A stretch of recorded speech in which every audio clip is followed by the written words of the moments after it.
Add registration marks when creating your layers. This will enable you to line up your colours on your platen. A basic cross and circle will work in each corner of your image. Today we will be printing a one-colour design.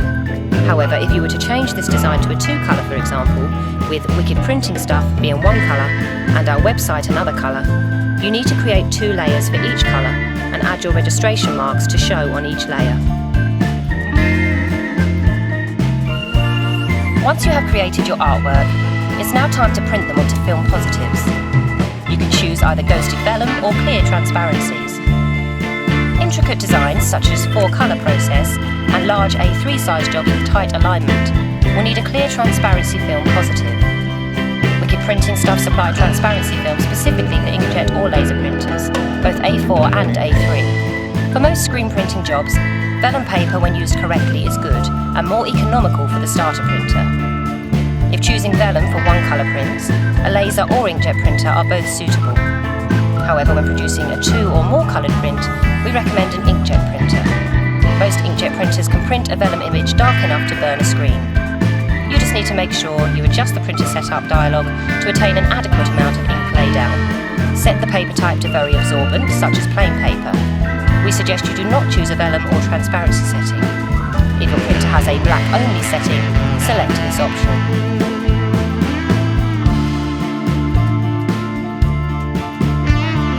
When selecting your screen size, you will need to take into account the size of your artwork, what size screens your press will take, and any storage issues you may have in your working area. Once you have selected your screen, you will need to select a mesh count.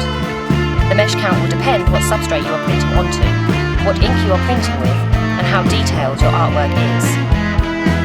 The mesh counts can range from 15T, which would be used for glitter printing, or highly absorbent surfaces, to a 200T, which would be used for extremely fine and intricate lines, hand drawing and photographic work. The most popular textile mesh count for garment printing with either water-based or plastisol ink are between 32T and 65T mesh, and a mesh 77T and upwards would be advised for paper and card printing with a water-based ink. We have chosen a yellow 43T mesh today, although white would be fine also. We have picked a 20 by 24 inch screen as our logo fits nicely inside with 2 to 3 inches either side, which is a nice amount of room for our squeegee. Before you coat your screen, you must degrease it first. This removes any unwanted dust, inks and chemicals from your mesh, possibly left from your previous job, for better bond of your emulsions. Wicked Printing Stuff degreaser has a fresh odour and is ecologically sound and drain safe. Dilute your degreaser 1 part degreaser and 50 parts water. Wet your screen first on both sides. Apply the degreaser with a cloth and using a screen cleaning brush, scrub both sides. Then wash out with water using a hose. Leave the screen to completely dry in front of a fan or in a drying rack. You now need to prepare the emulsion. Today we are using multi-purpose Diezo dual cure emulsion. We find that it provides good stencil build per cost, is fast drying and has excellent durability. A popular, reliable emulsion. Your emulsion is a 2-part. The blue emulsion liquid is in the larger pot and green sensitizer powder is in the small pot. Dissolve the Diezo sensitizer powder by adding distilled or lukewarm water. You can use cooled water from your kettle and fill it up to the line of the pot. Shake well. Then wait 15 minutes for the bubbles to disperse. Pour the fully dissolved sensitizer into the emulsion and stir. Close the pot and wait for at least an hour for the emulsion to debubble. If you do not wait, air bubbles will pop and leave small gaps in your coated screen. Your emulsion will turn from blue to green when sensitized. Once exposed, it will turn back to blue on white mesh and turquoise on yellow mesh. It is now time to coat your screen. Fill your coating trough with the now fully sensitized emulsion. Start with coating the flat side. Start at the bottom of your screen and gently press the trough to the mesh. Tilt slightly until you have an even straight line of emulsion touching the mesh. Pressing firmly now, slide the trough to the top. As you reach the top, tilt the trough back and away from your screen. If you are a beginner and feel you may not have an even coat, tilt your trough towards you and perform an even scoop quickly and gently back across your screen. Now repeat on the print side. There are many coating methods, and it is down to personal printing preference. The type of printing jobs a screen printer has will determine his preference. The less coats you perform, the less of an inkwell is created, thus meaning less of an ink deposit on your garment. Allow the screen to dry for approximately 4 to 6 minutes on each side with a fan heater. Turn your screen 180 degrees, ensuring each half of the screen dries. The emulsion will change from glossy to matte when dry. We suggest not using a heating device such as a heat gun or hairdryer. This heat is non-consistent and may contain light elements. It is now time to expose your image onto your screen. Most screen printers more often than not get this wrong the first time. Don't worry, just persist and you'll get there. There are many different exposure unit setups on the market, each having different light sources. UV, halide and halogen being popular in the UK. We're going to show you how to expose your screen with a Wicked Printing Stuff exposure unit, which has a 1000 watt halogen light source. With your unit, you will receive 2 pieces of foam. You need to place your small foam on the floor between your star base. As our screen is 20 by 24 inches, a large-sized foam sits on top. Make sure the mesh and foam are sitting flush with one another. Place your screen print side down over the foam with the protruding edge facing down. Next, you will need to position your artwork on your screen. Flip your film over and place on your coated screen. You will need a piece of glass to sit on top of your unit. This will create the secure contact with the foam to create a sharp, consistent exposure. We recommend a sheet of glass between 5mm, which should be double glazed, or up to 10mm single glazed. Please note that the glass needs to be larger than your screen. Measure a distance of 20 inches between the glass and the lamp. The height of the unit can be adjusted, so if you are exposing different size screens, you can decrease or increase the distance between the light and the glass. Expose for 15 minutes. We now need to immediately wash out our screen. Wet the screen on both sides. Apply medium pressure to your hose and spray the flat side of the screen. Your image will have burned into the emulsion, and you will start to see the image as the emulsion breaks down. Now wash the other side down. There are some obvious signs if your screen is over or underexposed. If your emulsion breaks up from your screen in places it shouldn't have, you have underexposed it and need to increase your exposure time. If your logo is not clearing with water or is still ghosted once washing down, you have overexposed and should decrease your time or distance. Once your logo is clear, soak up any excess water with newspaper and dry with a fan heater for a few minutes either side, turning your screen 180 degrees on each side. If you have any imperfections, use screen filler to fix these.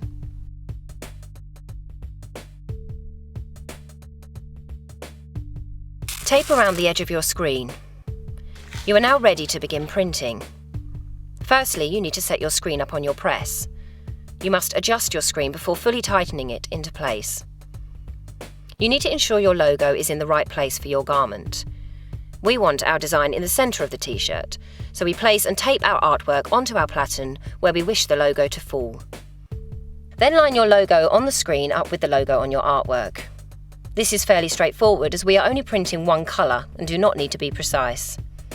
However, when you are lining up a 2 or more colour image, you would use the registration marks explained earlier in the video to help you achieve exact registration. Tape all your layers together, matching up the registration marks, and tape it as a whole to your platen. You can then adjust your screens to line up with your reg marks. This will ensure that all colours of your logo register down in the correct place, print after print. If you're printing with a Wicked Printing Stuff press, in order to achieve micro-registration, enabling each colour of your design to line up exactly with the next, adjust the second set of hand wheels to move the entire clamp head to any angle and position you desire. That leads us back onto today's print. We now need to ensure that your screen is level and at the right height. As we are printing with a dark ink, the screen should sit about 1/8 of an inch above your shirt. Adjust the orange lever to achieve this. If you are printing with white ink onto a dark garment such as black, it may benefit to decrease the off contact and apply less pressure to the squeegee. Apply textile spray or roll onto your platen before you place your shirt. It will be impossible to produce a clean, precise print without holding your garment in place. The Wicked Printing Stuff roll-on platen adhesive can be applied onto the platen using either a brush, paint roller, or via a spray system. The most economical way to use a platen adhesive is to apply a thin layer using a paint roller. Allow the adhesive to dry for 5 to 10 minutes by air or a few seconds under the flash dryer.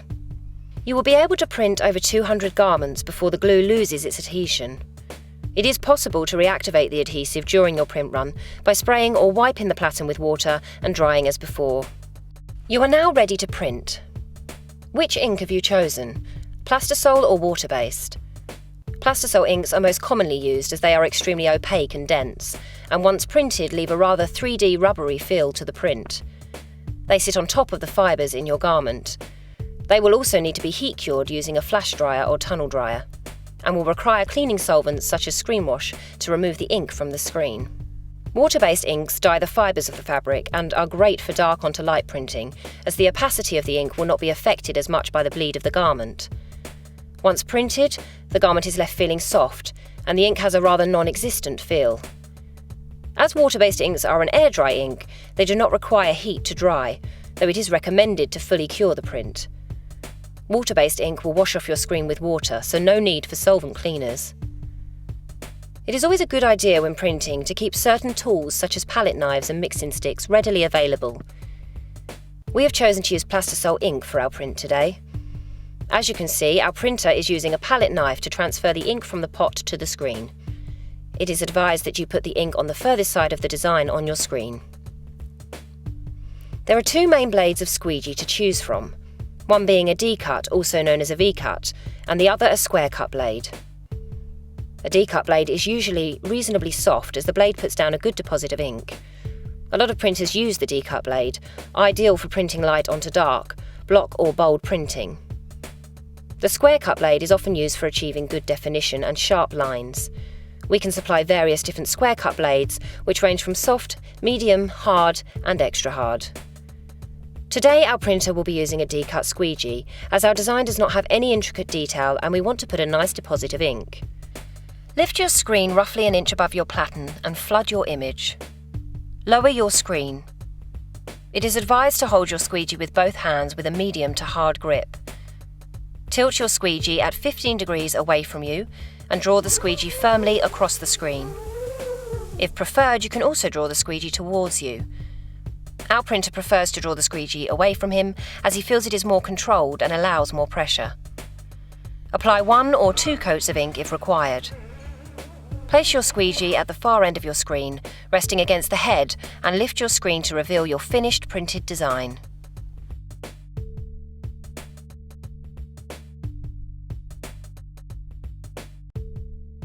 It is now time to dry and cure your print. If you are printing more than 1 coat of ink for the same image, or printing a multicolour image, you will need to flash cure your ink by using a flash dryer or heat gun between each print. Once your print is dry to the touch, you can apply your second coat or next colour. Once you have finished your print, you will need to fully cure your garment. Simply drying the print does not mean that your garment is machine washable. In other words, the print will come out in the wash. Most Plastisol inks cure at 153 degrees. Wicked Printing Stuff water-based inks need to be cured at 180 degrees if a catalyst is not added. You can use a flash dryer, heat press or tunnel conveyor dryer for this. If you are using a Wicked Printing Stuff flash dryer to cure your print, we recommend you measure the temperature of your print with a digital laser thermometer until it reaches the required temperature. In this instance, 153 degrees. Depending on the nature of your fabric, it is recommended that you break this up into intervals of approximately 10 to 15 seconds and repeat 3 to 5 times, as most garments cannot withstand such continuous heat in one go. If you are a busy printer, you will find that a conveyor tunnel dryer is a much quicker, more efficient and reliable way of curing prints. We always say here at Wicked Printing Stuff, the only definitive test to determine if inks are fully cured is a wash test. That is, washing the garment in hot water with a strong detergent. Of course, don't ignore the washing instructions of your garment. If the print is undercured, the print will show deterioration after only 1 to 3 washes. It is now time to clean down your screen. Firstly, scoop up any ink that can be saved and put it back into your pot. If you wish your screen to have a long and happy life, we recommend that you wash it down after every print run. As water-based inks dry on the screen, you must clean it down straight away or your mesh will clog. For this, simply use water. To clean Plastisol ink from your screen, you will need a dry cotton cloth and some screen wash. Apply a generous amount of screen wash to the cloth and rub with pressure. The screen wash will dissolve the ink. You must be in a well-ventilated room to use high-strength screen wash. You could also try dilutable biodegradable screen wash that has a low odour and contains less harmful chemicals to the printer and environment. Once all ink has been removed, dry with a clean, dry cloth. Your screen can be used over and over again if stored safely. To reclaim your screen back to its original state by removing the emulsion completely, you will need stencil strip, a screen cleaning brush, and a power washer. Wicked Printing Stuff stencil strip must be diluted 1 part stencil strip to 30 parts water. Remove the tape from your screen. Brush the stencil strip liberally onto both sides of your screen. You should see your emulsion breaking up at this point. If your screen is old or your emulsion stubborn, leave to stand for 1 minute or so and then hose down with your power washer. Cold water will be fine for this. You are now ready to degrease and start again.